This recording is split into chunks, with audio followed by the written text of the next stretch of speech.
Mau menyaksikan kajian Buya Yahya tanpa biaya internet? Segera pasang parabola Al-Bahjah TV di rumah Anda. Bebas biaya bulanan dan tanpa koneksi internet.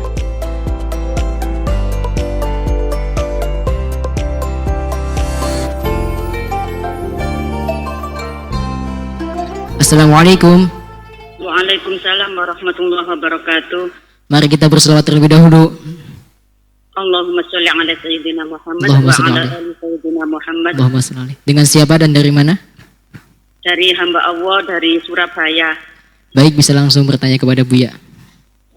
Assalamualaikum warahmatullahi wabarakatuh. Assalamualaikum warahmatullahi wabarakatuh. Buya, Silakan. saya hamba Allah dari Surabaya mau bertanya, Buya.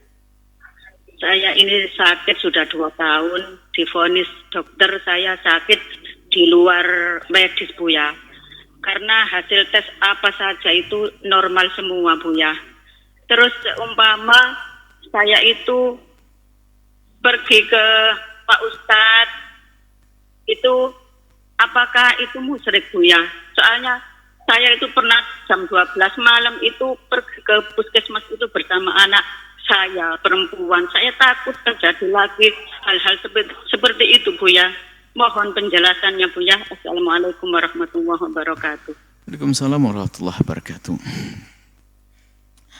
Jika menurut dokter adalah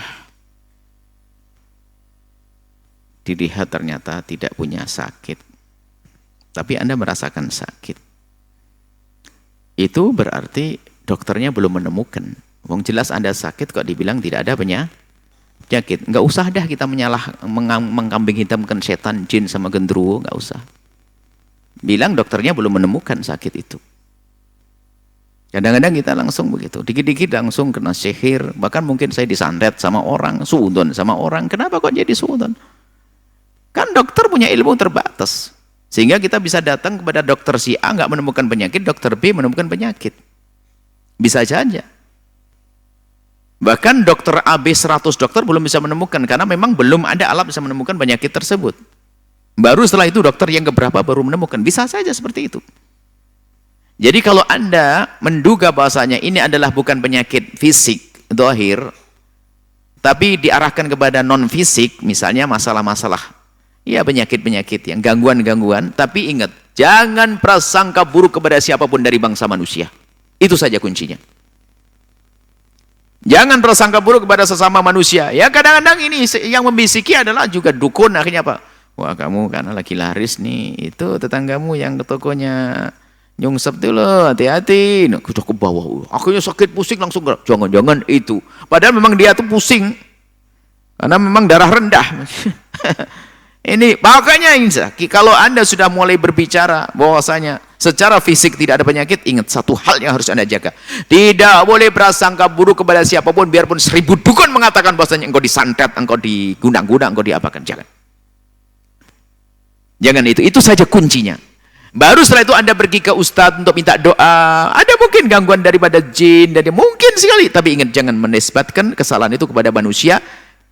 Itu adalah prasangka buruk, itu adalah bisikan setan yang bisikan penyihir-penyihir yang memang tujuannya farriqu bainal mar'i wa zawji, memisahkan suami istri dan orang lain, itu menjadikan permusuhan. Jangan ajari suudzon. Dan kalau ada orang yang ngaku ustad, ada kan dukun nyamar ustad, ngajari, waduh Bu, kayaknya ada satu orang nggak senang sama ibu. Wah, langsung bilang itu orang ngajar itu ustad, ngajari saya suudzon, bilang itu saja. Tapi mungkin seurusat yang baik mengajari ibu harus tenang hati. Mungkin ibu terlalu banyak pikiran. Mungkin ibu terlalu mikirkan yang lain. Mungkin ini. Mungkin nasihati ibu yang mungkin seperti itu. Ya, asalkan tidak menghubungkan dengan orang lain. Lalu bagaimana? Ya, ada Nabi ruqyah. Ruqyah diajarkan Nabi sederhana, enggak usah macam-macam, enggak usah bilang di dalam diri ibu ada 1000 jin, 5000 jin, enggak usah deh, enggak usah begitu-begituan. Enggak tahu dari mana kapan ngitungnya, aja pakai kalkulator, pakai komputer ngitungnya jin ada 5000 jin dalam dirinya. Ahli ruqyah cukup mengatakan doa, orang yang soleh kadang mendoakan dibacakan Al-Fatihah ruqyah dari Nabi SAW. Ada seorang membacakan doa dengan membaca Fatihah. Ada kan seorang yang datang ke satu tempat nggak boleh, kemudian yang dari ketua sukunya sakit, kemudian datang kepada rombongan Nabi lalu berkata, siapakah diantarkan bisa mengobati kami? Lalu satu orang sahabat Nabi sok pede langsung datang ke kepala suku, lalu tiba-tiba sembuh, bersyukur, sampaikan Nabi, orang ngasih hadiah, Oh, kepala suku ngasih hadiah menyambut, lalu pada bertanya, "Karena apa yang kau lakukan kok bisa sembuh?" "Saya hanya baca surat Fatihah." Wah, ntar dulu kalau gitu tanya Nabi, "Ya Rasulullah, ini fulan ini rupanya ngobati orang dengan baca Fatihah. Gimana ini?" Nabi jawab, "Itulah ruqyah." Jadi ruqyah sederhana baca Fatihah. Cuman baca Fatihah kadang-kadang beda-beda. Yang baca kita nggak sembuh-sembuh, tapi orang soleh sembuh. Nah ini bisa saja. Oh, yang menyembuhkan adalah Allah kok. Makanya perlu datang kepada orang soleh bukan syirik.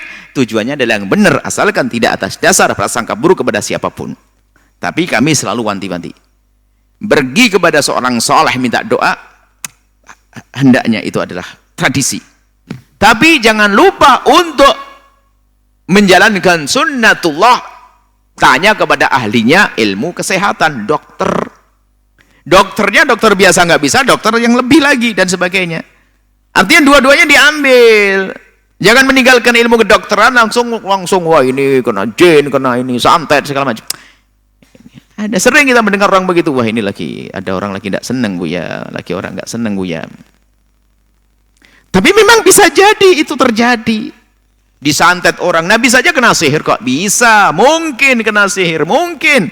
Tapi ketahuilah satu hal, jangan sekali-kali kita berprasangka buruk kepada siapapun. Kalau salah gimana minta maafnya? Na'udzubillah, jadi tata hati kita seperti itu. Minta, boleh datang ke dokter minta doa, boleh. Kalau dokter minta datang ke ulama minta doa, boleh. Datang ke dokter periksa, memang itu sunnatullah. Fas'alu ala dzikri in kuntum la ta'lamun. Bertanya kepada ahlinya jika kita tidak mengetahui tentang sesuatu. Wallahu a'lam bissawab.